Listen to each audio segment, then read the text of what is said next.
শুরু হয়ে গেল লাইভ। আমাদের এলাকায় কুকুরের অত্যাচারে আমরা অত্যাচারিত হইতেছি। ওয়ালাইকুম সালাম। কুকুরের অত্যাচারিত হইতেছি। এই কুকুর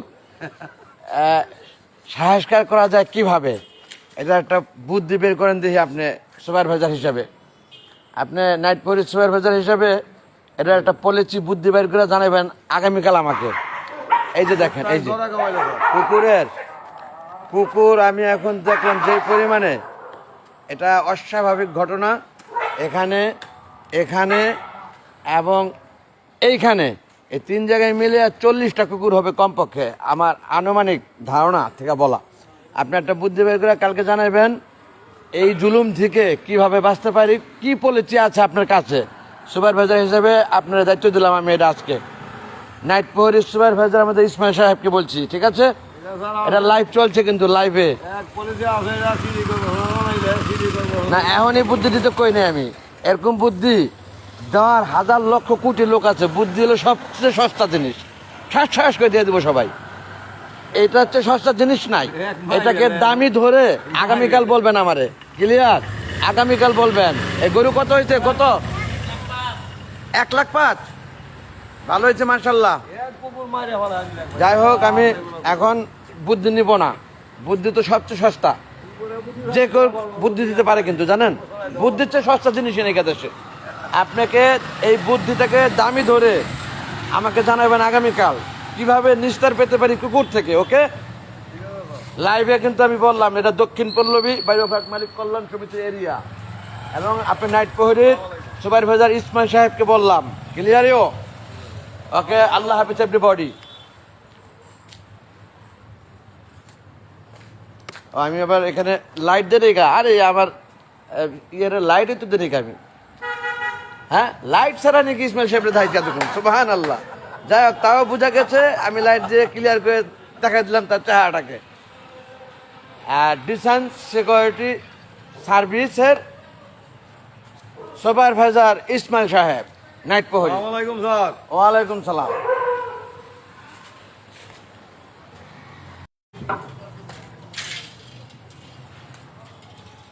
ডিস্টার্ব করছে একটু,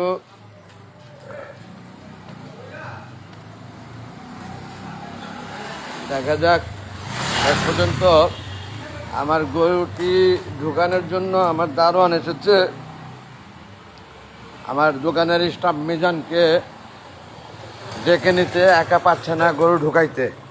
অর্থাৎ বাড়ির সামনে রাস্তায় রাখা গরু গ্যারেজে ঢুকাবে, সে একা সাহস পায় না কোনোভাবে। যে দেখি কি করলো, শেষ পর্যন্ত ঢুকাতে পারলো কি পারলো না, যে দেখি তা।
গরু নিয়ে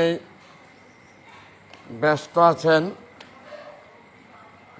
মিজান এবং আমার কেয়ারটেকার আইব আলী কাহু। আমার সাথে জয়েন্ট হয়েছেন অনেকেই, আমি প্রত্যেককেই আমার অভিনন্দন। আপনি আমার লাইভ দেখছেন বলে। কিরে গরু ঢুকাইতে পারছস? ঢুকাইতে পারছস নি গরু? ও মাই গড, আমি তো ভাবছি ঢুকাই ফেলাইছস।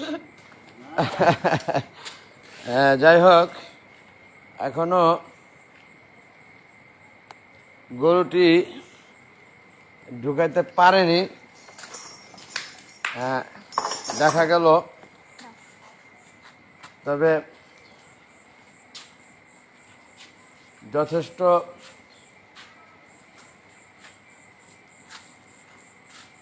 পরিমাণে বুদ্ধি এবং মেধা খাটিয়ে গরুটিকে ঢুকাইতে হবে গ্যারেজের ভিতরে।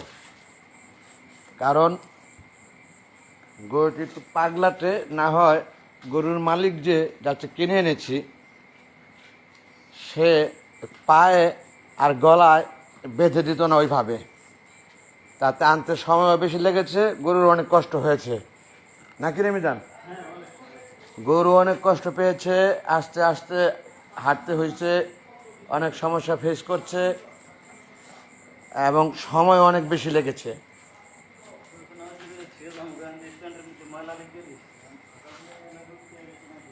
যাই হোক, আপনি যে খাবার দিয়েছেন এখানে লবণ টবণ ঠিক মতো দিয়েছেন?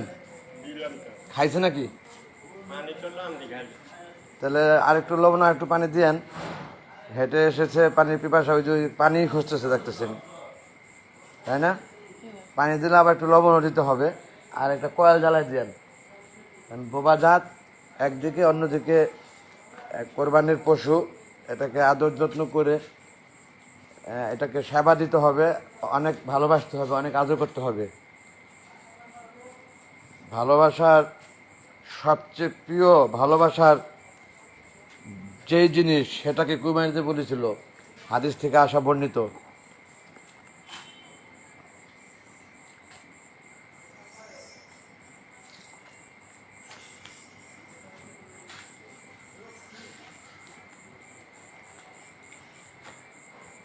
গরুটা আমার মনে হয় ক্ষুধার্ত, কাঁচা ঘাস খুঁজতেছে, এরকম একটা কিছু হতে পারে। সেই ক্ষেত্রে কালকে দিনে আপনি আমাদের মসজিদের এখান থেকে কিছু কাঁঠাল পাতা দেখা কাইটা আইনেন, আর কাঁচা ঘাস কিছু কিনতে হবে, আর কোনো পোলাপান পেলে কাটাইতে হবে। আমাদের এই বিআরডিসি গোডাউনের ভিতরে আমি তো কাঁচিও কিনা দিচ্ছি, আমার ওখানে খড়গুড়ি হচ্ছে না শাহজাহানের কাছে, কাঁচি কিনা দিচ্ছি, কাঁচি দিয়ে ঘাস কাটাইতে হবে।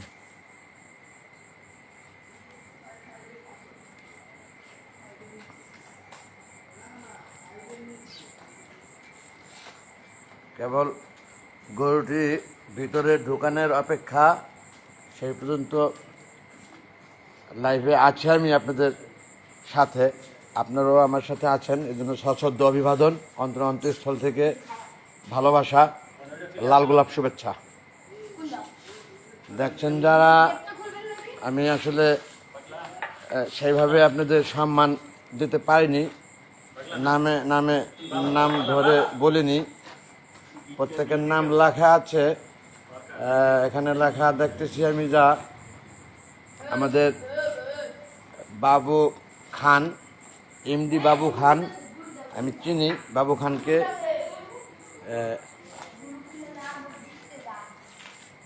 সেই সাথে তাইমুর হাসান। ও, আমার গরু তো খুব সুন্দর সহজে ঢুকে গেল, মার্শাল্লাহ। কিন্তু আপনারা এত চিন্তা চেতনা, ও মাই গড, রশি ছেড়ে গেছে নাকি, না ছুটে গেছে? একজনের হাত থেকে রশি ছুটে গেছে, আরেকজন রশি নিয়ে এদিক ওদিক ওই একটি খামের ভিতরে ঢুকাইয়া গরু আটকায় ফেলছে। যাই হোক, যেটা ভেবেছিলাম বা তারা ভেবেছিল ততটা পাগলাটে না গরুটা, ততটা পাগলাটে না, খুবই সুন্দরভাবে গরুটা ভিতরে ঢুকে গেল। ওইটার মধ্যে আবার লুজ করে বাঁধতে হবে। হ্যাঁ, এটা লুজ করে বাঁধছেন না, ভেরি গুড, খুব সুন্দর। ওইটা আবার লুজ করে বাঁধতে হবে। আবার একটা কয়েল নিয়ে আসতেন উপরে থেকে। হ্যাঁ, ম্যাচ আছে, ম্যাচ, হ্যাঁ, ম্যাচ আর কয়েল দুইটা নিয়েছেন। ধরা নিয়ে আসলেও হয়, লাভ তুলে তুলে জীবনে তো আবার। ও মাগো,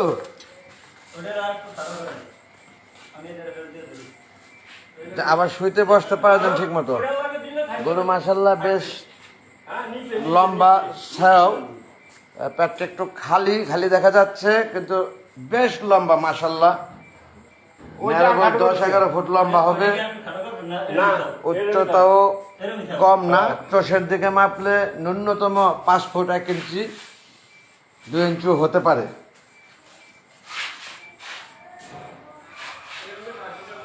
খুবই সুন্দর, এক্সেলেন্ট। লাল গরু, কালা গরুর দুধ ভালো, লাল গরুর গোশ ভালো। মুরব্বীরা বলছে যা, বা লাল গরু দেখতেও সুন্দর লাগে, এটা পূর্বের থেকে আমার জানা। এটা একটু ভালো আছো? এটা হইলো গরুর দাম পড়ছে 1,80,000 আর হাসির হলো 9,000। আপনি দিচ্ছেন তাহলে? দিচ্ছে না মাশাল্লাহ। 2,60,000 টাকা এরকম মনে হবো না। 2,60,000। হ্যাঁ, অনেক জায়গায় এরকম ঘটনা ঘটছে। মাশাল্লাহ ভালো দিচ্ছেন তো। হ্যাঁ, আমার কাছে মনে হয়েছে মাশাল্লাহ ভালো দিচ্ছি আমি। মাশাল্লাহ সৎ মেয়েতে সবসময় কিনি। আলহামদুলিল্লাহ। অনেক ধন্যবাদ। এটা আমাদের আইবালি কাহুর ছোট জামাই, সে বলল মাশাল্লাহ অনেক ভালো হয়েছে গরু কেনা। 2,60,000 টাকার গরু দেখেছে সে যেতে রাস্তা দিয়ে, সেম গরু। সেই দৃষ্টিকোণে আমাদের কেনা অনেক সাশ্রয় হয়েছে, জেতা হয়েছে, যেটা বোঝায়, মানে জিতেছি আমরা কিনে। হ্যাঁ, অনেক ধন্যবাদ তোমাকে এই খবরটি বলার জন্য। মনটা একটু ভালো লাগলো আমার শুনে। আমরা কি বাড়ি যাবি তুই? ওই তোর বোনের বাসা যাবি, আবার রাইটে চলে আসবি? রাইটে এসে পড়বি না? রাইটে তো তোর আসতে হবে ব্যবসা করতে হলে, কারণ এই টাইমে তো তুই যেতেছিস কেন, কি বুদ্ধিতে, সেটা তুই জানোস ভালো। তবে সবসময় নিজে বাচ্চা বাপের নাম, আর কেউ কোনোদিন করে বাঁচাতে পারে না। অসুস্থ হলে ডাক্তার দেখে, তাকে ডাক্তার দেখানোর জন্য লোক না থাকলে সেখানে যেতে হয় গুরুত্ব দিয়ে। আরে একটা বোকার ঘরে বোকা হয়েছে, একটা কয়েল আনতে বলছে, 1 পিস, 1 পিস, 1 প্যাকেট কয়েল না, একটা কয়েল এমন ভাবে জানান যেন গরু বসলে আবার কয়েলে লেগে পড়ে হয়ে না যায়। যাবি আবার রাত্রে চলে আসবি, সকালে আয়া হেবরে মাল কিনা ব্যবসা বাণিজ্য করা, তোর লাইফ কষ্ট শুরু হবে ঈদের সময়। যাই হোক বন্ধুগণ, আমরা এখন গরুটিকে যেন মশায় না কামড়ায় সেই জন্য একটি কয়েল জ্বালানোর ব্যবস্থা করছি কেবল। হ্যাঁ, সেই দিকে ভুল করবে না আমার ছেলে, পাকনা ছেলে। ছেলেটা না দেয় না আমার পোলারে, দেখেন কেমনি ছেড়া দেয়। আমার দিলে 1 2 3 কমো, এর আগে ছেড়ে দেবো, তাই না আব্বা? আসসালামু আলাইকুম। আনসাম। হ্যাঁ, আচ্ছা তাহলে আমি লাইভটা শেষ করি, তারপরে কথাটা শুনি। 1 সেকেন্ড। বন্ধুগণ, ভিউয়ার সম্মানে আমি আর থাকছি না, লাইভে বের হয়ে যাব। অনেক সময় আপনারা রয়েছেন আমার সাথে, সশ্রদ্ধ অভিবাদন, অন্তঃস্থল থেকে ভালোবাসা। পরিশেষে সকলের নিকট দোয়া কামনা করে বিদায় নিচ্ছি। আসসালামু আলাইকুম ওয়া রাহমাতুল্লাহি ওয়া বারাকাতুহু। Thanks all.